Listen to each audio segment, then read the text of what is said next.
My name is Clara Whitlow, and I'm 31 years old. I make my living through freelance photography portraits, architecture, and the occasional wedding when rent is due. People hear that and assume I'm struggling. Maybe I am, but not in the way they think. Thanksgiving night. The house smelled like roasted rosemary turkey and money old money, the kind that hides in polished mahogany and inherited silver. My parents' dining room was bright enough to blind a person. 20 relatives filled the table, laughing about property values and new Teslas. I sat near the end, smiling when it seemed appropriate, sipping the same glass of wine I'd been holding for an hour. Clara, darling, Aunt June leaned toward me, her pearls catching the light. "Are you still doing that little photo thing?" Before I could answer, my brother Ethan, 4 years older, eternally confident, cut in. "She's still figuring it out," he said with a grin. "Some people have the luxury of time." "I guess?" A few chuckles circled the table. My father, Douglas Whitlow, didn't laugh. He simply set down his glass, the way he always did when he was about to make a decision that sounded final. "Speaking of time," he said, his voice carrying easily over the room's chatter. "Your mother and I have been talking. Clara, we've decided it's time to cut you off financially." The sound around me thinned to nothing but the tick of the antique clock on the wall. He kept his tone light, almost kind. "You're 31. It's time you stood on your own." A few heads nodded. Someone refilled wine. Someone whispered, "About time." My mother looked down at her plate, pretending to straighten her napkin. I swallowed the small laugh that rose in my throat. There was nothing left to defend. They thought they were taking something from me. But in truth, I hadn't needed their money in years. What stung wasn't the announcement, it was how easily they made it, as if my independence were an inconvenience to be scheduled. "Of course," I said, keeping my voice steady. "You're right." Dad smiled, relieved that I hadn't made a scene. "Good girl. It's not punishment, sweetheart. It's love with boundaries." I nodded, and he turned his attention to Ethan's story about a new client. The moment dissolved back into laughter and clinking glasses, but something inside me shifted, quiet and certain. When dessert arrived, I excused myself. Mom kissed my cheek, her eyes worried. "You'll thank us one day," she said softly. Outside, the November air smelled of wood smoke and pine. My car sat under the streetlight at the edge of their long driveway, a decade-old Subaru coated in a thin layer of frost. As I started the engine, the house behind me glowed warm and full, every window shining. I drove away slowly, headlights cutting through the cold Virginia dark, and wondered how long those lights would keep burning once I stopped paying the bills. Charlottesville after midnight was almost kind.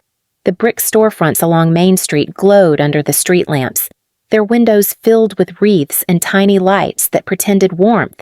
I rolled them past in silence, one hand on the steering wheel, the other resting on the edge of the seat where the chill from the door seeped through my coat. I've lived in this city since college, long enough to know every shortcut and shadow. It's small, polite, and built on the kind of history people like to photograph but not really live in. My parents' house sat on the hill like it had ruled over the town forever. From the bottom of that hill, I could almost see the roofline glittering behind the oaks.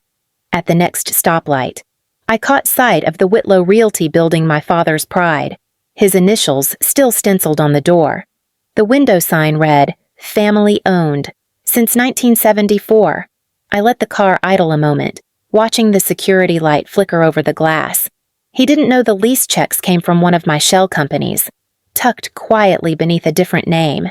It had seemed like a kindness when I started doing it. Now it felt like a secret I was ready to end. By the time I reached my neighborhood, the fog had started to settle.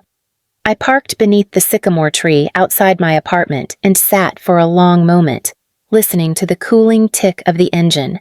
Inside, the lights from my building glowed faintly through the curtains, warm, honest, and finally, mine. The apartment greeted me with its usual quiet bare walls, faint scent of coffee, the hum of the radiator that worked when it felt like it. I hung my coat by the door and switched on the lamp beside the sofa. The soft light reached the framed prints leaning against the wall-abandoned barns.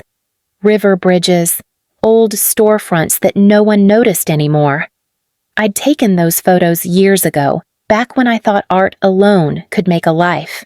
My laptop sat on the small kitchen table, still open from the night before. I woke the screen, and the numbers appeared columns, balances, accounts. To anyone else, it would look like clutter. To me, it was order, proof of everything I'd built while pretending to scrape by. 2 spreadsheets defined my life. One showed the obvious freelance payments, small photography commissions, design contracts barely covering rent. The other, hidden behind an encrypted folder, held the truth properties under Whitlow and Rowe Holdings, stocks in 2 small tech startups, royalties from an architectural branding deal that had gone national, years of quiet work, early mornings, and deals made under borrowed names had turned into a fortune I still didn't quite believe. It hadn't started with ambition. It started with survival, one late payment notice after another when I first left home, one landlord who wouldn't wait. I learned fast that independence was only respected when it looked effortless, so I kept it that way. Modest car, thrift store furniture, no signs of comfort that could invite questions. The irony was cruel and neat. My father's empire was now running partly on my silent support. 3 years ago, when his development project near the Rivanna River collapsed, I'd stepped in quietly, redirecting funds through a trust. I told myself it was love, that helping him would keep the family from breaking apart. But each year, the help became another thread, tying me back to the very control I'd escaped. I closed the laptop and leaned back, staring at the ceiling's faint water stain. The echo of his voice from dinner time to stand on your own still rang somewhere between insult and invitation. Maybe it was time. Maybe this was the only way to finally let them stand, and to let myself stop carrying them. Morning came pale and thin, the kind of light that slips through blinds without warmth. I made coffee and sat at the table, laptop open again, the cursor blinking in the same folder I'd closed hours earlier. I had spent years maintaining this quiet safety net for my family, covering shortfalls, paying invoices, making sure the lights never flickered in their world. It had felt noble once. Now it felt like a chain. I opened my email drafts. A message to my accountant, Marion, waited half-written. She'd been with me since the beginning, discreet and steady, never asking questions she didn't need answered. I finished typing, "Please proceed with the disconnections as outlined. End all recurring transfers linked to Whitlow Realty accounts by Friday." I hovered for a moment before pressing send. The click was quiet, almost too soft for what it meant. I stared at the screen, expecting some immediate rush of guilt or panic. Instead, only a long exhale, the kind that empties more than lungs. Outside the window, Charlottesville stirred awake. Delivery trucks rolled past the corner cafe. A neighbor's dog barked at the mailman. Ordinary life continued, untouched by my small rebellion. I realized I hadn't really lived inside ordinary in years. My version of calm had always been crisis prevention, fixing what no one else noticed breaking. I closed the laptop, pushed the coffee aside, and stood by the window until the cup went cold. The decision felt final, and for once, light. I wasn't angry anymore, not even hurt. Just done. For the first time, their survival would depend on their own reflection, not my invisible hand. I turned away from the glass and let the quiet settle, heavier and freer than I'd ever known. By Saturday morning, my phone was already lighting up before the kettle finished boiling. First came a text from my mother, Clara. "Dear, have you had any issues with your card? Mine just got declined at the boutique, must be a system glitch." Then a second. Minutes later, "Your father's trying to call the bank now." I set the phone face down on the counter and poured the water over the tea leaves, watching the steam rise. By noon, the glitch had spread. My brother Ethan left 3 voicemails, his voice tight and clipped. Something about his business accounts being temporarily locked. His tone carried that familiar edge of entitlement and disbelief, as though inconvenience itself were an insult. I let the messages pile up, moving through the day like someone watching her own life from a distance. I walked to the corner market, bought a loaf of bread and a paper, and passed the Whitlow Realty office again. The blinds were drawn, but through the window I could see the glow of my father's desk lamp. A figure moved behind the glass, gesturing with the phone pressed to his ear. He was probably on hold with the bank, explaining how a mistake had been made. At home, I made a sandwich and opened the paper. The familiar comfort of small news weather, local sports, a city ordinance about parking fees felt strangely grounding. My phone buzzed again, this time from Marion, my accountant. All accounts successfully closed, transfers terminated, confirming final documentation Monday. I sat back, the rhythm of it finally settling in. It was done. By evening, the group family chat was alive with confusion. My aunt typed in all caps that her credit line was suspended out of nowhere. My mother wrote that she couldn't reach Dad at the office, and that the bank suspects fraud. Ethan added that 3 of his clients had backed out of deals because funding confirmations failed. I didn't reply. I scrolled once through the thread, then silenced the conversation and placed the phone face down again. Outside, the city was dipped in early winter dusk, the streetlights flickering on one by one. I watched the glow spread across the pavement, steady and measured, powered by a grid I no longer paid for. In the distance, I could almost see the hill where my parents' house stood, its windows bright as ever, its warmth built on an illusion that was, even now, beginning to fade. Sunday arrived gray and heavy, the kind of morning that pressed silence against the windows. I'd just settled with a second cup of coffee when my phone rang again, my mother this time. Her voice, usually soft and measured, came fast and trembling. "Your father wants everyone at the house. It's serious, Clara. Something's wrong with all our accounts." I hesitated, then said I'd come. The Whitlow house looked different when I pulled into the driveway, curtains half drawn, the porch light still burning though it was nearly noon. Inside, the air felt strained, as if the walls were holding their breath. My father stood by the fireplace, suit jacket on though it was Sunday.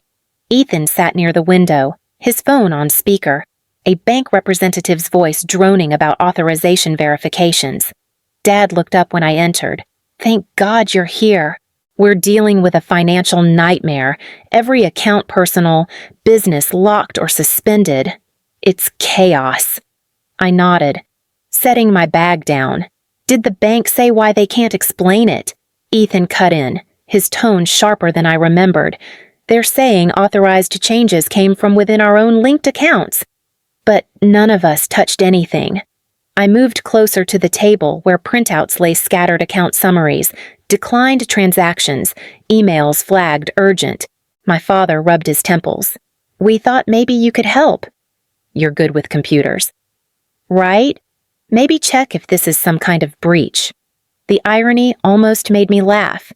I sat beside the pile of papers, scanning the numbers I already knew too well. The accounts bore my quiet fingerprints, funds I'd once funneled, balances I'd sustained. Now they sat empty, transparent in their dependence. No one spoke for a long moment. The only sound came from the grandfather clock in the hallway, its steady tick pulling the room apart.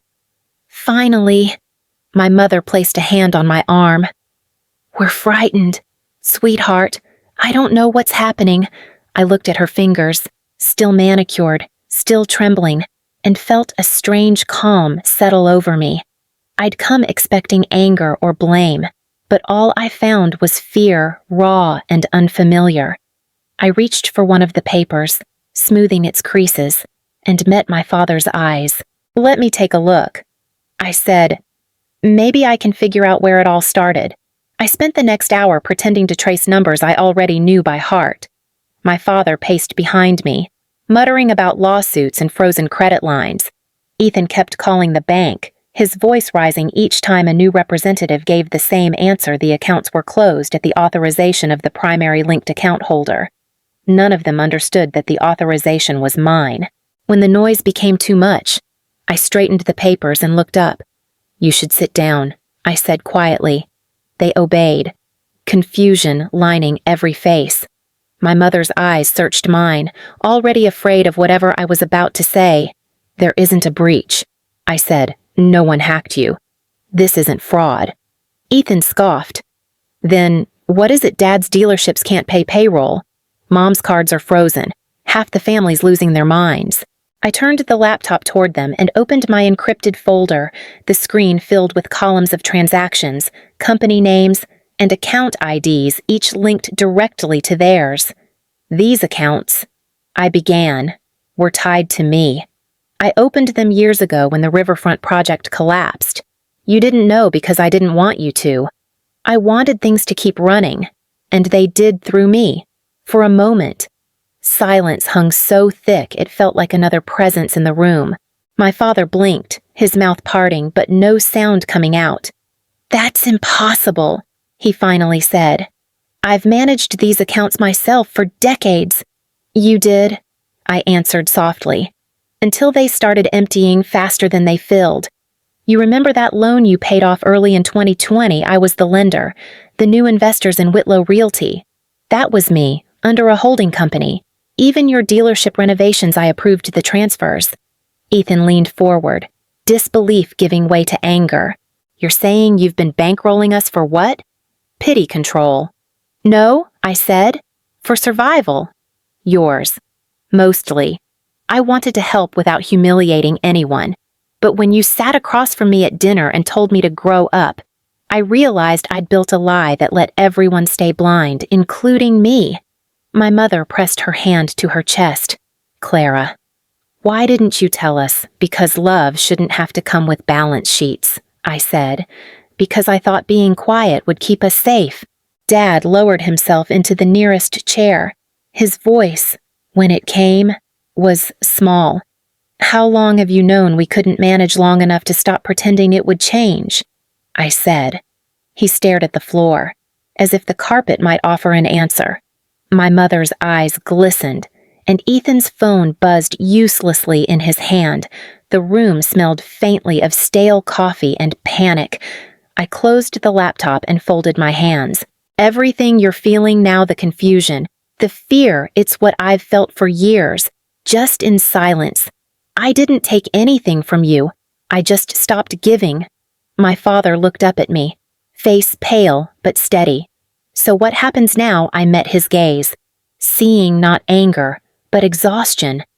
The kind that comes from realizing the foundation beneath you wasn't stone but someone else's hands. I didn't have an answer yet, only the truth sitting between us, solid and final. For the first time in years, the room felt honest. No one moved for a long time. The fireplace crackled faintly, though no one seemed to notice the warmth. My father sat forward, elbows on his knees, eyes fixed on the carpet. My mother dabbed at her cheeks with a napkin, her quiet sniffles the only sound that filled the room. Ethan leaned back in his chair, staring at me like he didn't quite recognize who I was. When my father finally spoke, his voice came rough, stripped of its usual authority. "I thought I was protecting you all these years, making sure you'd never have to worry." "You did," I said gently. "You just didn't see that I was already doing the same for you." He gave a small, humorless laugh. "You became me, only smarter." Ethan rubbed his forehead. "I don't even know how to feel about this. You made me look like a fool. Clara, my clients, my business, it all existed because of you." "That wasn't my intention." I said, "I just wanted peace. I didn't want to watch everything fall apart again." My mother's voice trembled. "Why didn't you trust us to understand? Because every time I tried, you called it a phase." I said, "You wanted the daughter who needed you, not the woman who outgrew your help." The words landed softly but left a long silence behind them. My father turned toward the window, watching the light fade across the yard. His reflection in the glass looked older, smaller. "I was afraid you'd outgrow me," he said quietly. "I did," I admitted. "But that doesn't mean I stopped loving you." He nodded once, slowly, and the tightness in his shoulders began to ease. My mother reached for his hand. Ethan looked down, eyes wet though he blinked them clear. Something in the room loosened, not forgiveness yet, but the space where forgiveness might begin. The tension in the room softened into something quieter, almost fragile. My father sat straighter, as if searching for the right posture to match his new place in this conversation. "You said you stopped giving," he said after a while. "Does that mean everything's gone?" "Not gone," I answered, just paused. "The accounts are stable, but they'll stay that way until we decide what comes next." Ethan exhaled sharply. "So, what are you offering, Clara?" "To run everything, to be our boss now." I shook my head. "No, I'm offering a choice. We can restore things exactly as they were, and I'll keep pretending I'm the struggling one. Or we start over honestly this time. I'll help, but not as a secret or a safety net." My mother looked between us. "Start over," she said softly. Before my father could respond, her eyes found mine, and for the first time, there was no pity in them, only clarity. Dad's jaw worked as if chewing through pride. "And what does that look like?" "It means learning how to build instead of relying on what's inherited," I said. "It means facing the numbers and the work, together." He nodded, slow and deliberate. "Then that's what we'll do." Ethan rubbed his palms together, uneasy but thoughtful. "I don't know where to start." "That's fine," I said. "I do." My father stood, extending a hand toward me. It trembled slightly, not from weakness, but from weight, the kind of weight that comes with surrender. I took it, feeling the smallest shift beneath our fingers, the balance of power quietly finding its place again. A month later, the Whitlow family gathered again, this time not in the grand dining room on the hill, but in my downtown studio. The walls smelled faintly of coffee and varnish from the prints I'd been framing earlier. A small table sat in the center, covered with mismatched plates and candles that flickered against the brick walls. It was Christmas Eve, quiet and close. Dad arrived first, carrying a casserole dish he admitted he hadn't cooked himself. Mom followed, balancing a box of gingerbread cookies she'd baked that morning.